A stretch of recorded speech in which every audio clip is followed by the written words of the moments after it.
Welcome to the Digital Analytics Power Hour. Tim, Michael, and the occasional guest discussing digital analytics issues of the day. Find them on Facebook at facebook.com/analytics hour and their website analyticshour.io. And now, the Digital Analytics Power Hour. Hi everyone, welcome to the Digital Analytics Power Hour. This is episode 60. Now, for those of you who've been listening to the podcast for a while, you may be thinking, hey, wait a minute. That guy doesn't sound like Michael Helbling. That sounds like Tim Wilson opening the show. What happened to Michael? Is he okay? Well, don't worry your pretty little heads, dear listener. Michael Helbling, Analytics Practice Lead at Search Discovery, is right here. Hi, Michael. Hi, Tim. And I'm Tim Wilson, Senior Partner at Analytics Demystified. More importantly, for this episode, though, is that I'm Type A, and I'm an ENTP on the Myers-Briggs Type Indicator. And I had to look that up because I don't have much patience for talking about this people and personality shit. But I'm sure if we looked at my StrengthsFinder assessment, we'd also find that I'm the kind of guy who was sufficiently inquisitive to figure it was worth digging into the topic just a bit more. And I saw somebody give a pretty awesome talk. Well, I mean, at least I stayed awake for the whole thing on the topic at Super Week earlier this year. That someone was none other than the highly emotionally intelligent Michael Helbling. So I proposed that he be our guest this week. And as such, I'd take over as the moderator. Michael didn't think that was a very good idea, but emotionally intelligent as he is, he read the situation, thought about my personality, thought about my needs, and decided that the best thing to do for us to maintain a positive podcast working relationship was to roll over and let me have the moderator's seat. So that's what we've done, right? Does that about sum it up, Michael? Yeah, I mean, really my greatest fear here is that you will so dramatically outperform me that the listeners will rise up in revolt and just demand it. No. I doubt it. None other than you could just leave the intelligent off, just the highly emotional Michael Helbling. No. See, I feel like I've got the emotional nailed down. I can pitch a fit like the best of them. Emotional.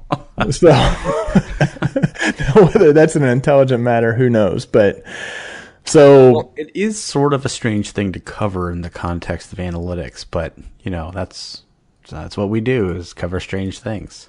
Well, except I think it was interesting from see, look, I'm already dropping in the interesting. I've picked up the Michael Helbling verbal tics like nobody's business. It's proximity.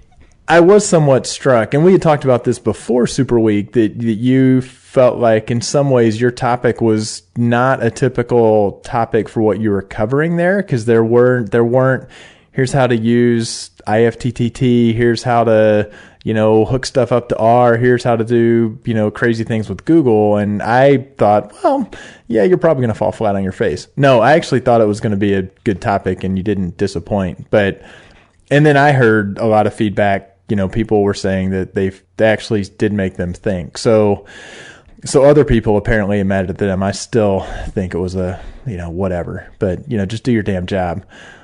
But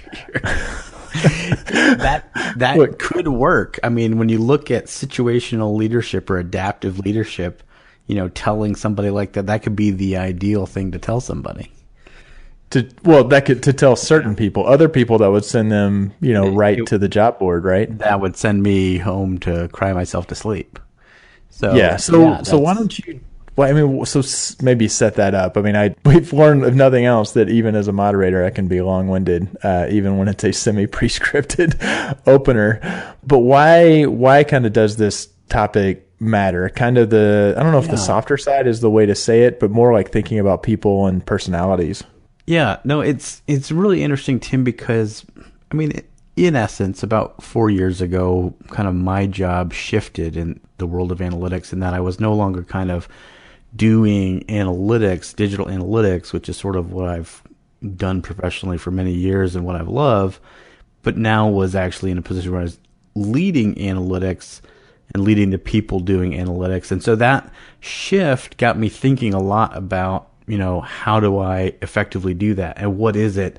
And of course, I'm a big, what's the right word? I do a lot of looking back. Like I think about all kinds of stuff. And I think about my career. I think about what worked, what didn't work, why was I successful here, what was unsuccessful about this interaction. And so you were managing a small team prior, right? Yeah, but not in the same. But you were a manager analyst, I guess. Yeah, I mean, my primary job was still kind of, client facing and those kinds of things, and then you had sort of reporting responsibilities, but it wasn't as direct.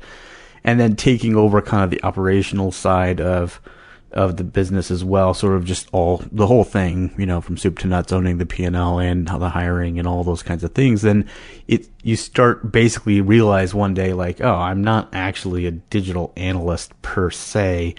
And it certainly even comes out on the show. Like, I think, to me, Tim, you are kind of the quintessential analyst. Like, you kind of embody everything that I see as like a really great analyst. You're always learning socially new awkward. Well, I mean,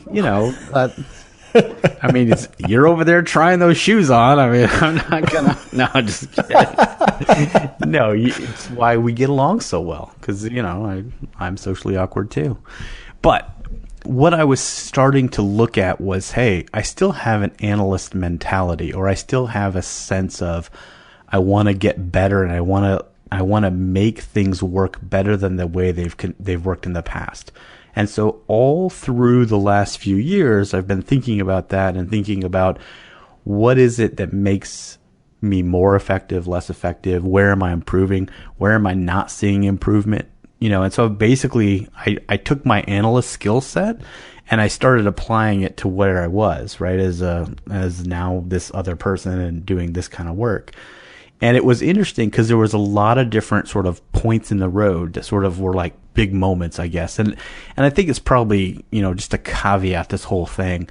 I am not a specialist or knowledgeable person in the field of in the field of analytics. No, in the field of like psychology or personality or any of those things. So I've cobbled together.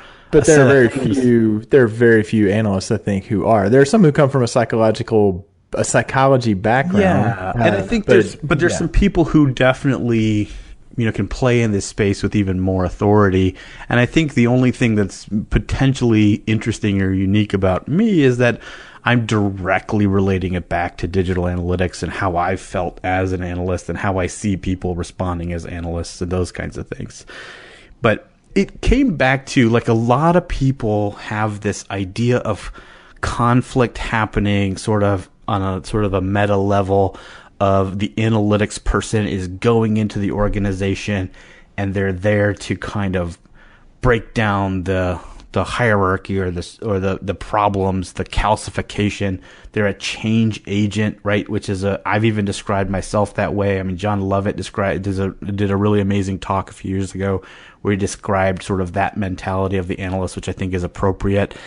That kind of concept, and it's kind of like interesting that we view ourselves, right? And actually the whole concept of the hippo, right? Where sort of a antagonistic relationship between the analyst and the person who judges things from their gut and uses their intuition instead of data.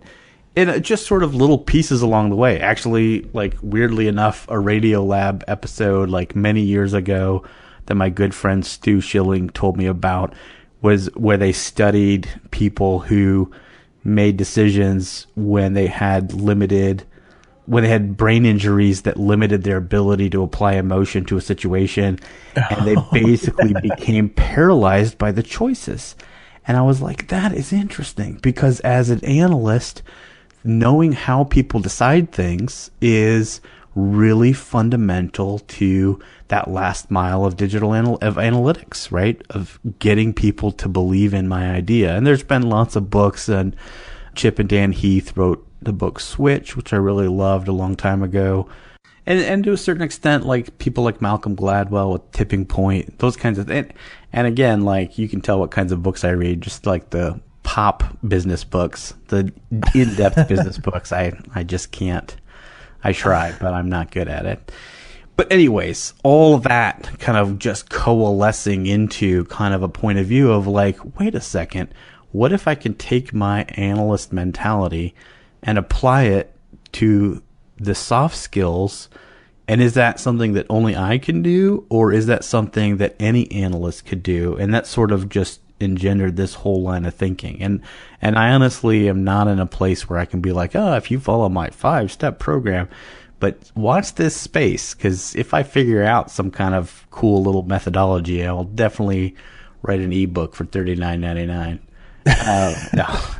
Well, wait. So how much of this is for you trying to? Oh, this is all journey of self-discovery stuff. But I guess, but there seems like there's part of it. There's part of it that is, how do I, as a manager of analysts, manage analysts more effectively? And then there's a part of it that hopefully is coaching and mentoring that's happening. That how do I, as a manager of analysts, as well as the analysts that are working with me, work more effectively with the business? Because this stuff all falls into both of those. But which one are you focusing on more? Or is it two sides of the same coin? Well, I think that it's two sides of the same coin, because if you learn to solve the problem with one, you're learning how to solve it with another. Because in reality, if we reduce it down a little bit, we're all just talking about interpersonal communication, conflict, managing, your own emotions. And that's sort of, if you define emotional intelligence, right? It's just recognizing your own emotions, being able to tell other people's emotions, making sure you're actually calling them the right things, and then using the right reactions and responses in that environment. So some of us just call that maturity and then mark it off and then move on down the road. And actually, that's what they've observed, is as you grow and get older, your emotional intelligence typically will increase a little bit. I think I might have plateaued at like 23. Well, and that's the thing, is unless you're very specifically going after it, it is something that is difficult. You have to specifically go after it. You've got to have probably some help getting to figuring out exactly what they are, the right emotions, but that can lead to growth. But I think that's the thing that I would really like about it, is it's not like IQ. It's not static. There's actually an ability to move the needle on this. So in a lot of ways, that feels like an optimization challenge to me. And if you think about, it comes from a purely selfish place. I'll be honest with you. Because I want to be good at what I do, and I want to be the best at what I do. Not the best like Michael Phelps the best, but maybe Michael Phelps the best, but I do not have the willpower or commitment that he has. That guy is, anyways. And your wife won't let you smoke pot, so. Well, hey, listen, we all have our moments. I mean, I'm not saying Well, but I keep wanting to make this kind of a binary thing. Take something like Myers-Briggs. Yeah. So okay. I went through back in business school, went through a day-long Myers-Briggs thing where I thought I might actually drop out of business school because it was so fucking painful. And that was in kind of an academic context. But then maybe a few years ago when I was working in a startup, there were only 4 of us there. And there did turn out to start being a lot of friction with like one person. Mm-hmm. And this other person said, you know what, we've got these Myers-Briggs experts, and I'm assuming most people are familiar with Myers-Briggs. It's where you get your ENTP, whatever. We won't go into too much detail. But so the 4 of us, who were the entire company at the time, one other person had been hired, but I guess he's been there a lot longer than I was at this point. But we did the Myers-Briggs thing, and then we sat down for half a day and they went through it. And lo and behold, the 3 of us who had no issues whatsoever we're all kind of in the EN world. There were 2 ENTPs, 1 ENFJ, and then the guy that was just friction out the fucking yin-yang was an ISTJ. And they said, aha, look, we have identified because of this there's friction. So I'm like, okay, great. People have different personalities. I still thought, well, that guy's kind of a dick. He's kind of impossible to work with. And then if we dug into my detailed stuff when you do the half day things, there was stuff that was completely way off base, in various bullet points. And I'm like, well, this describes me. Overall, this stuff doesn't describe me. But on the one hand, I was like, great, that proves there's a difference. I get this idea that means now I'm going through life and I'm identifying people who are ISTJ or ISFJ and saying, aha, I understand you're coming from a different place. I don't know that I'm ever going to be equipped to say I'm going to fundamentally work with them differently. I think I can get to a point where I say, you know what, I don't need to know the letters. I can just know that you operate a completely different way than I do. And I guess that's a very roundabout way to say, how much is it of recognizing? I think like Matt Gershoff made a comment actually after he's actually made the comment a couple of times, and now we've gotten our token Matt Gershoff reference ding, ding, ding. About how a little light bulb went off, where he was like, oh, Michael actually a little light bulb went off about how, other people just don't think about some stuff the same way I think about things. And that was very helpful. And at that level, that seems useful. Your stakeholders, other analysts are more likely to think the same way you do. The marketers you're working with are not, and just understand that and listen to what they're saying and listen between the lines. And then there's kind of the other level that is saying, no, I'm going to kind of be an analyst and I'm going to analyze exactly where they're coming from. And I'm going to apply this StrengthsFinder or Myers-Briggs or, you pick your framework, and I'm really going to try to come up with tactical things that I can do differently. Is that on a spectrum, or is that, is that making any sense? Is a question? Yeah. So I think it does. So if you break down sort of, okay, I want to be effective at bringing my analysis and selling it into my organization, and that's a common, like anybody who listens to this show should be aware of that challenge and has either hopefully had some successes and is aware of some failures. And maybe if you're listening to this show and you've only had successes, you should contact us. We should have you on as a guest.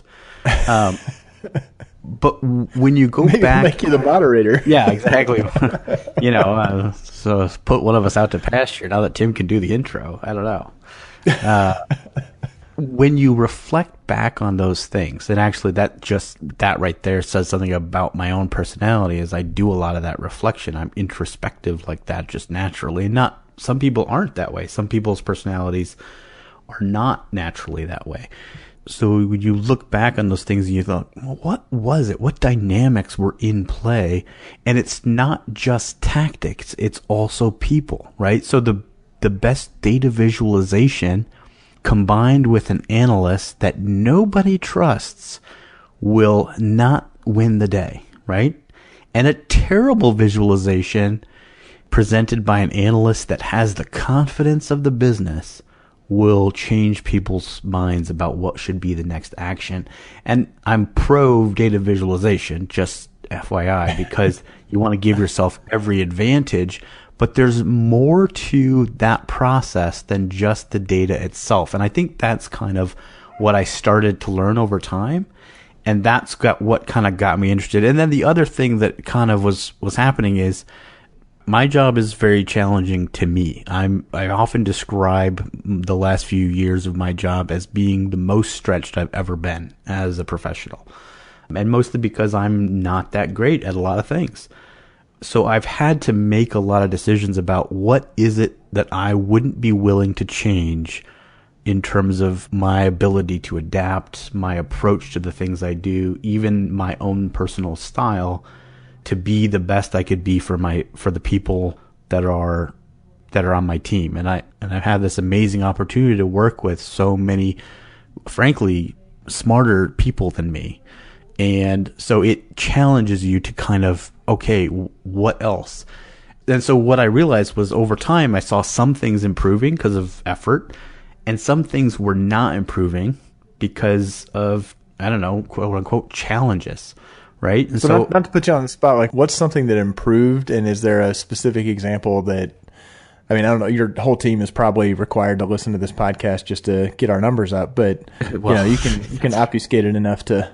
So I'll say this. So one aspect is the amount of things I can kind of handle before I kind of crumble in disarray has gone up significantly. So my ability to prioritize, be efficient, focus, and have higher throughput has increased dramatically. It's still not great, but it's increased dramatically. One area that I noticed sort of a flat line was specifically in the area of business development. So I do a lot. I'm in a position where I have to talk to companies and sell our services and those kinds of things. And when you have to kind of put yourself out there like that, I always struggle with putting pen to paper and kind of, and it comes from, Tim, you and I kind of like, we have this similar thing where we both have this feeling of like, we'll wake up one day and everyone will recognize suddenly that we have no place being in this industry or business, right? And this might be the episode where that happens, actually. Yeah, but you never know. Yeah. Here's the shark. Let's line it up and jump right over it. But, and as silly as that sounds, especially for Tim Wilson, that literally goes through people's heads. And there's other people that I've talked to throughout the industry who have that same thing. And there's the name for it, right? Imposter syndrome, which is interesting, but it's in trying to figure those things out. So I actually read a book a year or two ago by a guy by the name of Marshall Goldsmith. And he's a pretty well-known executive coach. He wrote the famous book, What Got You Here Won't Get You There. But he wrote a book called Triggers. And basically what he was explaining to people was there's typically a stimulus and then a response. But actually in between that, if you can sort of slow down time and analyze the emotions that are happening between stimulus and response and deal with those things, then you can actually give yourself an opportunity to change the response or the outcome that happens as a result of that stimulus. So, okay, you're not applying for a professorship here. Like, what do you mean? Like, what's an example of a? I'm going to give me a digital analytics example of a stimulus response, or a business. But it can be personal. It could literally be something like somebody compliments your dashboard, and it has you on cloud 9 for the rest of the day. The stimulus and response. It makes you feel great. That's what I'm talking about. Or in some cases, like, somebody sends you an email and they actually didn't mean anything by it, but it came across to you as kind of negative, and that sends you into a tailspin of like, oh wow, you're doubting yourself and those kinds of things. And actually people who are sort of more naturally confident, like this doesn't really occur to them, so this might seem foreign, but those of us who don't have that will probably know what I mean by that kind of thing. And so I observed myself kind of having the same kinds of reactions to the same situations over and over and over again. And so I went after that as a problem to solve. And I just said, okay, why? Why is it that I am, and it's partly because I have this sort of feeling of like, I'm not that special at the end of the day in terms of my ability to think. I mean, there's so many people out in the industry that I respect so much. There's so many people who are smarter than me. They all, but that was what was holding me back from just saying, okay, I know what is needed here. Let me describe the solution and what we can do to help your organization take the next step in analytics, right? I do know it, right? And I just have to let myself say it without going through all of that mental and emotional sludge, if you will.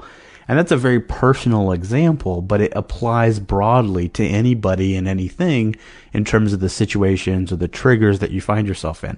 And it could be even something as sort of, you just, okay, that guy, I don't know why, but he just rubs me the wrong way. Right? There's a trigger and a response going there that other person may not even realize is happening, right? They probably have no idea that they are making you completely angry. And it could be something like, well, I just really don't like stupid people and he's stupid. And, that might be the edge case or the exception. I don't know. But the point being is sort of like this happens to all of us all the time. Anyways, a very good book because it kind of tries to show you ways to get in between. And I call it emotional flossing because it's sort of like getting in between your teeth, right? It's like, that's a very narrow spot. How are you going to get in there and floss? Well, you just have to work at it. You got to get that flosser in there and, whatever. So that's a really weird analogy. Sorry, but that's the idea. Emotional flossing. You're gonna. You know what? You need a blog post on that. Now you will own the long tail on that. Emotional flossing. I'm sure. I'm not even gonna Google that. But that's the other thing is there's sort of this processing of emotion that you have to do that it turns out there's a lot of areas I'm not so good at it. So there's this emerging thing, and I haven't done nearly enough reading on this, called mindfulness, which basically, I'm going to totally screw this up, but basically it's sort of just being aware of what's going on in your own head. But emotion basically works in your brain. It's like a part of thing that happens in your brain. There's science around it somehow. I don't really know a lot about it. But in essence, if you're not dealing with your emotions, they're still there and they will come out. Like, that will happen. So you have to kind of know that. And so everything you do, right, the emotions that you carry through that will emerge on the other side. And it'll either make your experiences very negative for no reason or ineffective because you're not aware of sort of the other thing that's going on in the situation. So that's kind of the very introspective view, kind of know thyself, mindfulness. Yeah, I bought a book about it. I haven't read it yet, so it's on the list. I'm still, thanks to Astrid Illam, I'm still working my way through Kim Stanley Robinson, whose name I actually know at this point, I hope. I'm on the first book of the Mars trilogy at this point, but good for you for reading. So there's kind of a know thyself aspect of this, and I am probably more of the loosey-goosey, sort of slowly figuring this out, probably the hardest possible way, whereas you were very mindful and analytical about figuring out the know thyself, being mindful. And that seems like some useful, the stimulus response. And I realize that's not completely separate from, so then it's not isolated, but how's the other part where you try to figure out what other people, so I think it has to start with you though, because I think if you're not aware of what's going on with you, it will be pretty hard for you to figure out, hey, what's going on with you? Like, unless people just tell you. But I think, what is going on with me? I'm curious. What's going on? Well, let's take a half an hour and let's unpack this. This will be the first 4-hour episode. Yeah, exactly. The old, when you do this, it makes me feel. Anyways. So what I've noticed is people, when they interact with each other, either have good, neutral, or negative interactions, typically. Consistently? Is that a... I kind of ran the spectrum there, so it's up, down, or in the middle. I wasn't talking about you and me. I was trying to generalize it a little bit more. No. I'm not talking about you and me. I'm talking about just generally speaking. And that's the thing. As analysts, and actually as an industry, we believe sometimes maybe too much in the power of data to transform the lay of the land, to sort of terraform, if you will, the digital landscape and make everything better. And certainly, I spent the bulk of my professional life in data, so I believe in it. But it's data with all these other things and the analysis and the insight and the actions that come from that. And what I observed is, like, there's a lot of people who are successful and they go on to do really great things. And there are a lot of people who face a lot of frustration. And actually, I feel like it's a very common sort of personal trough of disillusionment that most analytics people get into. And honestly, not everybody even ever gets out of, in terms of, why can't I be in a role in a company that values what I'm bringing, values the data, values the insights that I'm generating, and accepts them and brings them into the organization. There's a lot of angry analysts out there, and not for it. Sometimes people feel like if you're angry, then you've failed, but actually anger is an emotion that's okay. You should be able to say, I am angry, and that's okay. That's how I wake up every morning. We should probably go to bed at night. We should do a call-in show with Fraser. I'm listening. That'd be the worst advice ever. There's a point where you need to say, is it me or is it the organization, exactly. Right? And there are definitely times where I look at analysts who have bounced from job to job, and they're like, I can't find the company that basically Well, and it's part of both. It's part of both, though, right? So, and actually, that's sort of like when Dylan Lewis was on the show and talking about being into it for all those years and finding a place where he could really grow his career, and maybe it's also because he's got more patience, but the reality is like there's really something to that longevity that builds lasting value, which is really alluring to anybody who cares about doing something great with their career. So there's two sides of that, and how do you find that, or how do you do everything you can do to build that? And part of that process is I think I've come to believe that it's this process. It's going through and figuring out, well, how do I work with this person over here? And certainly as a consultant, I actually was having this conversation just the other day with one of the people on the team, is try to remember that, we're a consulting organization, but the client that we work with, if they go out on a limb where they work and what we do for them doesn't work out, it's not just like, oh, well, that project didn't go very well, which is sort of how it would end for us. It could be literally them not getting their full bonus, or them losing their job. God damn it, you had to bring it to the bonus. I think monetary is less of a motivating factor than no. It's not highly motivating, but I'm saying there are real world impacts for the decisions that people make, and certainly when you go to that hippo and say, hey, we need to change the homepage of the website because my analysis says this, this, and this, or we need to change the way we do all of our media spending because my analysis shows this, this, and this. To go pull the trigger on that is a much bigger deal to them than it is to you, right? As the analyst. And that's what I think we don't always evaluate effectively. And so we see it from our own point of view, which is, the data shows we should make the decision. Case closed. And then the evil hippo, which actually the executive or the hippo is getting a little more respect in the industry lately. But back in the day, it was like, oh, they just crap on all of our ideas. They don't accept our advice. And in reality, it's because, they would literally lose their jobs if they make the wrong choices.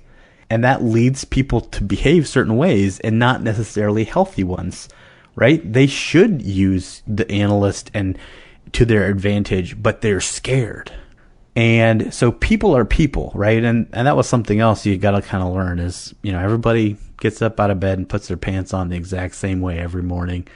And so we all have these common emotions, fears, doubts, those kinds of things. And getting to know that or respect that about somebody like that hippo or that executive who's not listening to your advice or your analysis is a very good first step to getting better at meeting them where they're at and growing your own emotional intelligence to a point where you can really, work with them.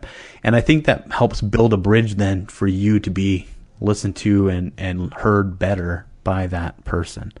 So this has me, I will say that I've now learned already how challenging it is to be a moderator and keep an eye on the clock.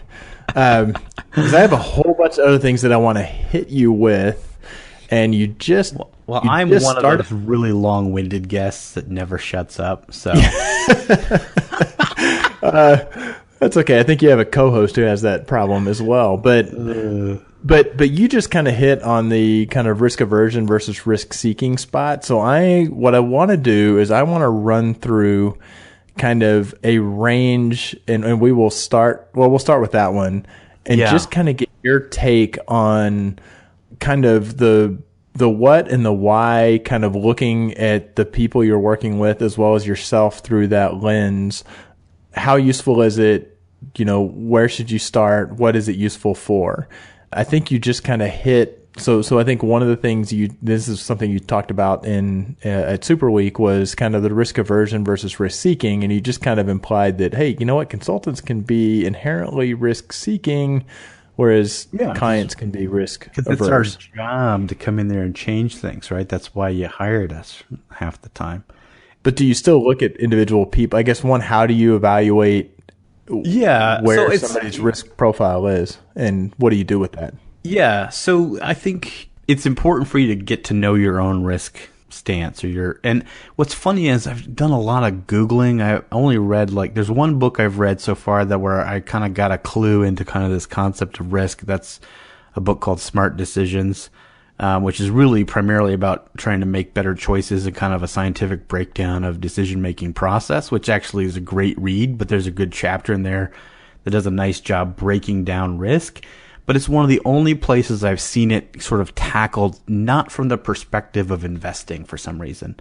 That's the only way that people talk about risk aversion is investment, but it's actually true everywhere. How we do what we do, how we engage in social situations is actually more or less to do with our risk aversion versus risk seeking kind of mentality. Oh, I'm going to go talk to somebody I don't know that well and jump out there and take a little bit of a risk, whereas just stay back and only hang out with my friends. Well, how much does that, how useful would that be? I've never formally tried it, but from your readiness to really launch an optimization program, if you're incredibly risk averse, aren't you just going to inherently wind up doing shitty little weenie tests where you're changing the color of a button from 2 shades of blue? Well, certainly that will be the temptation. And so that's the kind of stuff that you want to, and again, it's interpersonal stuff. You thought digital data was fuzzy, way to try to get a hold of understanding people. And I'm certainly that's the thing. I just want to caveat the crap out of it because I don't feel like I've gotten to a place where I'm oh yeah, it's like this. It's more just let me pull together the strings, and I think there's something here, and I hope someday to have it better figured out. But there's a way to figure that out and then do things proactively to kind of ease the road for those people, to help them understand, hey, we're not taking a huge risk to do this because I want to show you all the possible things. And it's me seeing where, and hey, instead of you shutting this whole thing down, I'm going to show you how it's going to be successful. I'm going to pick tests early that help show this as something that's going to work well. And and those kinds of things to give people a sense of, okay, hey, testing is our DNA. It's something we do. Always talk about the positive aspects. There's not winners and losers in testings. There's only learnings, right? So those kinds of concepts are all things you do to build people's confidence and get past the risk aversion that's sort of core to a lot of people. And does it also, so if I look at Jim Kane, I quote him on this so often when he talks about how analysts don't do anything, with his point that analysts are not the ones pulling the trigger, which is really saying analysts can be totally risk seeking. You know what? Make the homepage black. I know we have a very, white, just change it. Why not? Well, hey, you want to see cavalier optimization attitudes, wait till computers take this whole thing over and you'll see some crazy stuff then. Computers just don't care. So I think that may be part of it as well, that if you actually look at your stakeholders through the risk lens and realize that you're naturally more able to be risk seeking and they're risk averse, then how can you make recommendations that actually feel lower risk to them? How can you incrementally do stuff? Right. And it doesn't mean necessarily changing the recommendation. It just means putting the things with the recommendation that will allow for a ramp up to making that decision, right? So here's why, and you see this all the time. How many times in your career, Tim, have you heard someone ask, "What is a good rate for our industry or this industry?" Right? What conversion rate should we be trying for? It's who cares? Get a better conversion rate is what better we all than what you've got right now. Exactly, that's what we all want to say, but that is a clue into that risk averse, or hey, even the concept of a best practice, or when you go in and be well, we don't want to be the first to do this. We don't want to be guinea pigs. We want a proven way, right? All those things are saying, help me mitigate some of this risk. And none of those things are wrong, by the way. It's not wrong to want to do things in a proven method. That is not a bad thing. It's more just those are all clues into this concept of, but that's why, that's partly why competitive intelligence data exists. There's other reasons from the media side of the world that, ratings and those kinds of systems that kind of brought that over. But people's interest in what other people's websites are doing as a function of how I do optimization or whatever always boggled my mind until I realized they're just trying to find a place where it fits, so we can kind of say, okay, we're here and that's okay. And now we can kind of go. Yep. And it's just giving the comfort from. Okay. At the risk of my lightning round is not we're risking the time of the show. So let me hit. I did a whole riff earlier on Myers-Briggs, but give me kind of your take on how useful is Myers-Briggs for yourself as a team. Do you guys do it? Where do you kind of come down on the Myers-Briggs type indicator? I'll be honest with you. So up until about 6 months ago, maybe 8 months ago, depends on when the show goes live. I really didn't like the Myers-Briggs. In fact, I like to tell this story. In college, I took a class where we all had to take the test, and it's not hard once you take it a time or two to kind of know what it's asking and what direction it's steering the way you answer. And I purposefully tested into at that time the opposite of my current personality type, just so that I could be in a group with a bunch of other students who are different than me. And so I've never really liked it that much. People use it kind of as a parlor game, or worse, like a box to put people in. And I never liked that aspect of it. That being said, I think when used respectfully, it can be very useful to help people understand each other better.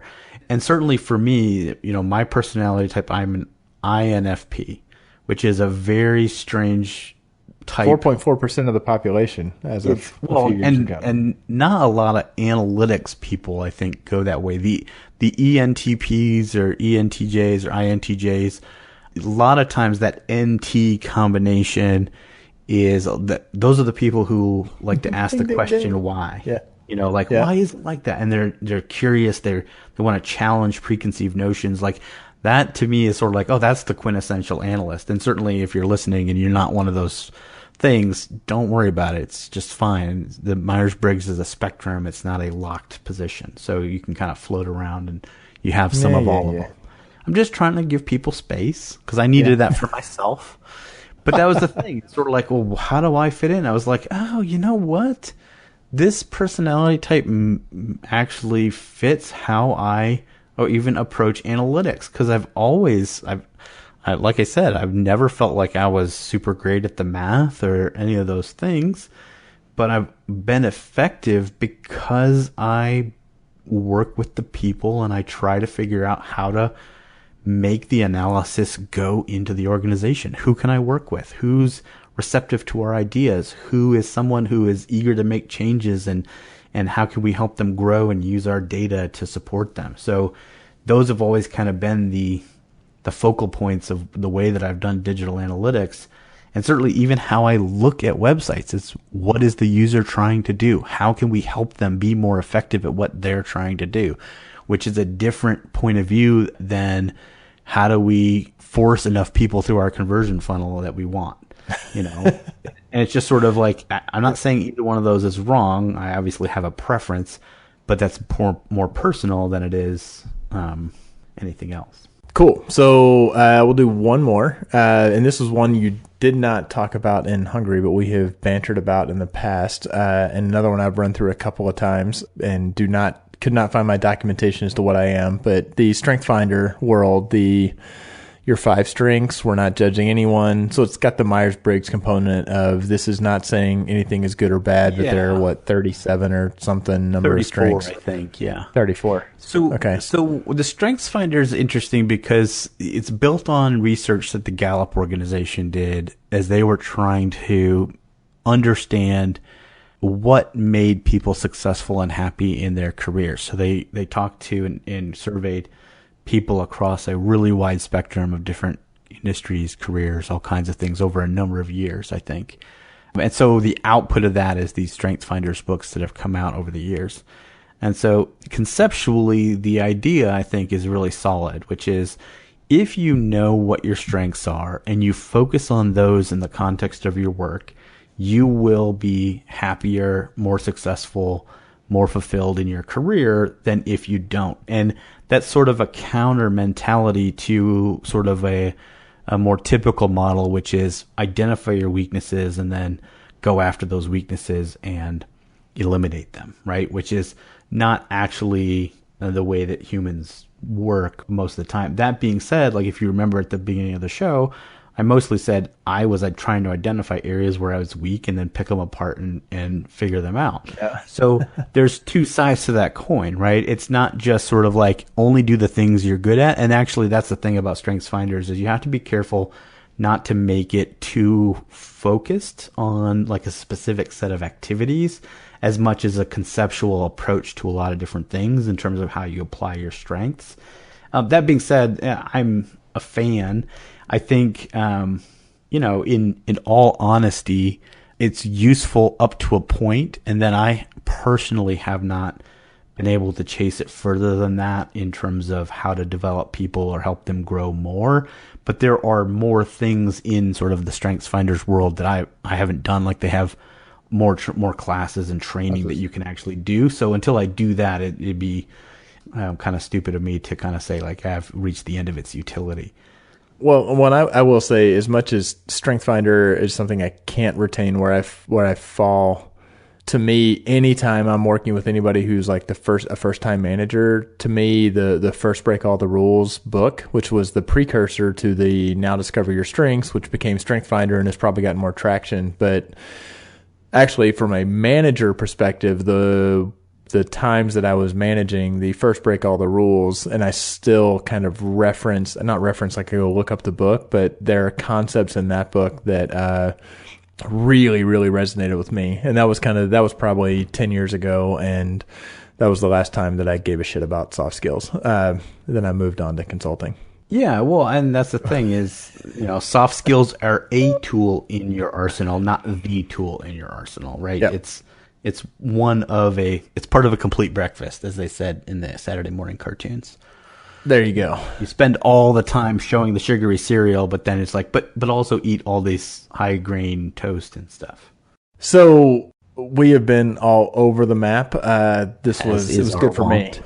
That's what matters. But on this episode, as I am continuing to try to manage my moderator duties, we do a segment called Last Call, where we go around and everybody who's in attendance, we kind of throw out something of interest or use that we thought might be of interest to our listeners. And Michael, do you have a last call? I sure do. And in keeping with sort of the namby-pamby personal, So not too long ago, I attended the Qualtrics Customer Summit, and one of the keynote speakers there was a woman named Angela Duckworth, who's written a book called Grit. And I was kind of aware of it, but had never read it. And so I still haven't, or at least as of this recording, I have not read it, but it is high on the list now.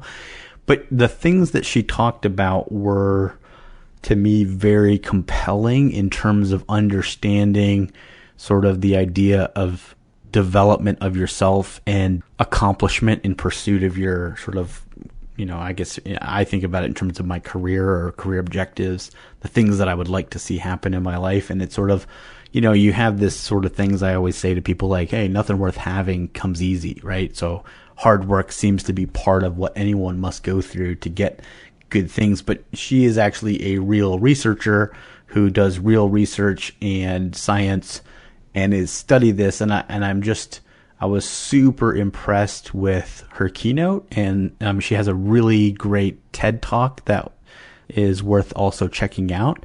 But her book Grit podcast listeners here, there was a whole Freakonomics episode back last year that was how to get more grit in your life. We will link to that in the show notes, as we like to say. Because we're all big podcasters, but none of us are bigger podcasters than Tim. That way I don't have to interact with people. I can just listen. Yeah. So. Anyways, so that's my last call. It's just something I'm excited to learn more about. Just this concept of grit that she was able to enunciate, and it was really compelling. Nice.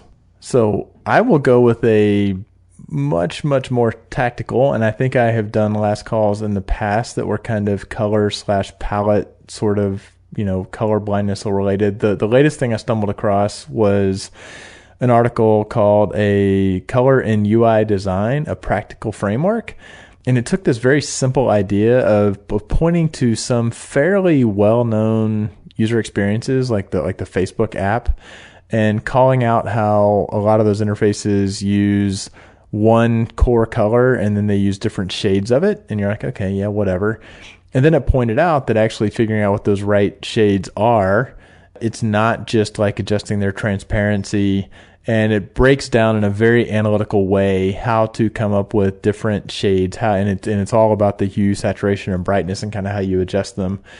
And it had me thinking kind of from a dashboard and report design perspective when trying to use a corporate color palette and saying, I don't want to turn things into a rainbow, but I do need to have 2 or 3 colors for headings. How can I come up with something that's lighter or darker? And it was really actually wound up using it today as to how to kind of adjust the stuff. So it was a very, very analytical approach and kind of a fascinating, fairly quick little read. Nice. So I will throw that one out. So in lieu of emotional intelligence, use appropriate colors. Use appropriate colors. Just data visualize the fuck out of it. I mean, so again, it's part of a complete breakfast. There you go. So, well, this has been a lot of fun. Our listeners get this every 2 weeks. We are a little bit not quite that time. So it's been a little while since I feel like we've chatted. So this has been a lot of fun for me, and we know it's all about me. Well, and thank you for having me on the show, Tim. It has been such a pleasure. Such a gracious pair of hosts. We might have you back. So accomplished. Both of you. So if you have thought that we have rambled our way into a hole and you have promptly unsubscribed from every podcast app that you have to this show, you can let us know about that. Or if you have questions, absolutely, Michael and I are both we're right there on the Measure Slack. There have been a few cases of late where people have said, I keep hearing you mention that, but where is it? So I will go ahead and do an audio throw out that it's at join.measure.chat. It's free and it's phenomenal. We're also on Twitter. We're on Facebook. We have a website. And what the hell? If you've enjoyed this episode in particular or any past episode, and despite this episode and want to hop over to iTunes and give us a rating, give us a review, why not? I'm pretty sure Leah Pica has 27 times more than we do because she remembers to ask for them on every episode. So that's kind of hit. And if you could just remember to mention how much more you prefer me as the moderator, that would really help us out. No, I think that's kind of a given. The show would have been 25% shorter if Michael was the moderator. That is not true. So, you're that's anyways. All right, sorry. I'm just making whatever. It worse. Look at that. You just can't stay out of it. Now you're like, no, I want to take your Slack and be like, Michael, you're terrible. Well, this was because our community is actually mean. Thing. There are a bunch of mean people in our community. They're mean to me. Hopefully, join the Measure Slack and trash this podcast. Yeah. Why not? Why is it that my one contribution is drunk helps? Like, what's that? The animated GIF for the Measure Slack for incredulity. Yeah. So we have run this topic and this entire experiment into the ground. So we'll just cut for all Michael that Hubling, we'll see. For Michael Hubling, I'm Tim Wilson, and I'm hoping you keep analyzing. Thanks for listening, and don't forget to join the conversation on Facebook, Twitter, or Measure Slack group. We welcome your comments and questions. Visit us on the web at analyticshour.io, facebook.com/analyticshour, or at analyticshour on Twitter. So smart guys wanted to fit in, so they made up a term called analytics. Analytics don't work. Really? A dog that is going to communicate through barking? Yeah, it's really annoying. You were hoping for SMS? That is a very interesting concept. You want rich media? You want video? You want videos in your survey? What do you want? We can do anything. We've got... Hey, we need those snappy one-liners. And here I was trying to make a point. Cuckunk.